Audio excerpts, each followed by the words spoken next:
Il était une fois un caméléon et un lièvre qui vivaient dans la même forêt. Un jour, le caméléon alla voir le lièvre et lui demanda « Prête-moi ton fils pour un voyage ». Le lièvre accepta et le caméléon partit avec le jeune lièvre. Ils marchèrent, pas à pas, sur le long chemin. En arrivant devant une grosse pierre, le fils du lièvre se plaignit « Je suis fatigué et j'ai soif ».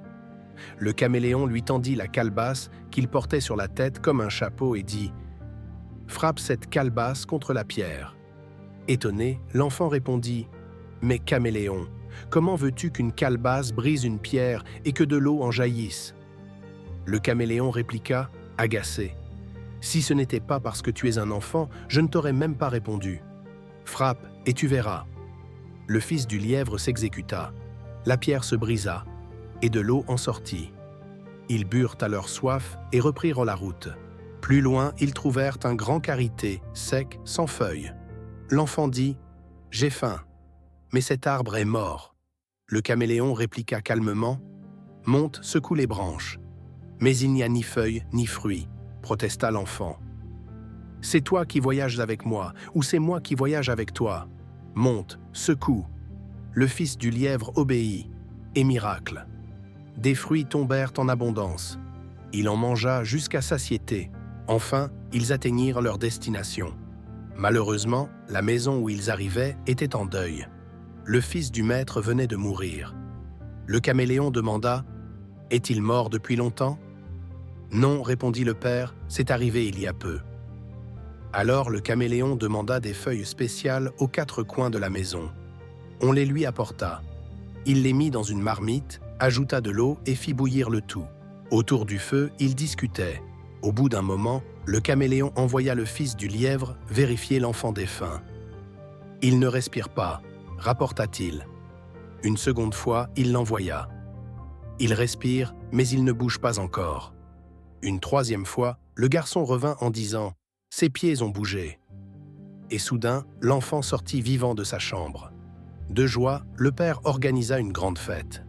Il donna au caméléon 10 animaux de chaque espèce, et même l'une de ses filles en mariage. Sur le chemin du retour, le caméléon offrit tous les animaux au fils du lièvre, et ne garda que sa femme. Mais le fils du lièvre, en voyant la beauté des filles, rentra jaloux. Il décida alors de tenter la même aventure. Il prit une calebasse, la posa sur sa tête et alla trouver le fils du chien pour l'accompagner. Comme au premier voyage, ils marchèrent jusqu'à la grosse pierre. Le fils du chien demanda de l'eau. Le fils du lièvre lui ordonna de briser la pierre avec la calebasse. Mais celle-ci se cassa. Pas d'eau. Ils continuèrent jusqu'au karité sec. Le fils du chien avait faim. Le fils du lièvre insista pour qu'il secoue l'arbre. Il monta, mais au lieu de fruits, ce furent des branches sèches qui tombèrent, manquant d'écraser le fils du lièvre. Enfin, ils arrivèrent dans la maison endeuillée. Le fils du lièvre imita le rituel du caméléon. Marmite, feuilles, feu. Mais rien ne se passa. Pire encore, lorsqu'il envoya le fils du chien vérifier l'enfant mort, celui-ci, affamé, trouva un pied près du feu et commença à le manger. Découvert, il sortit et chuchota au fils du lièvre. « J'ai déjà mangé ma part, il reste un morceau pour toi. » Horrifié, le fils du lièvre refusa et voulut s'éloigner du feu. Mais le fils du chien répondit « C'est toi qui m'as amené ici. Là où tu iras, j'irai. » Le fils du lièvre se leva discrètement, puis commença à reculer. Le fils du chien le suivit pas à pas. Voyant les comportements étranges, le maître de maison se douta de quelque chose. Il envoya sa fille vérifier l'état de son frère. À peine entrée, la jeune fille poussa un cri d'horreur. « Père, le corps a été mutilé !» Alors le maître saisit des cendres, les lança en l'air, et celles-ci formèrent une ligne, indiquant la direction de la fuite des 2 voyageurs. Il appela aussitôt les gens du village, et tous se mirent à les poursuivre.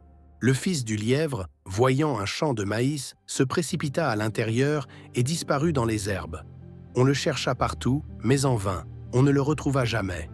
Le fils du chien, lui, continua sur le chemin, croyant pouvoir s'échapper. Mais il fut rattrapé et capturé. Depuis ce jour, dit-on, le lièvre est connu pour sa ruse et sa capacité à se cacher dans les herbes. Quant au chien, il est devenu le gardien fidèle, chargé de protéger les maisons contre les malfaiteurs. Morals du conte, la sagesse et le savoir ne s'imitent pas aveuglément. Il faut comprendre avant d'agir. La convoitise et la jalousie mènent à la perte. Les enfants doivent écouter et obéir aux conseils des sages, car leur expérience protège des dangers.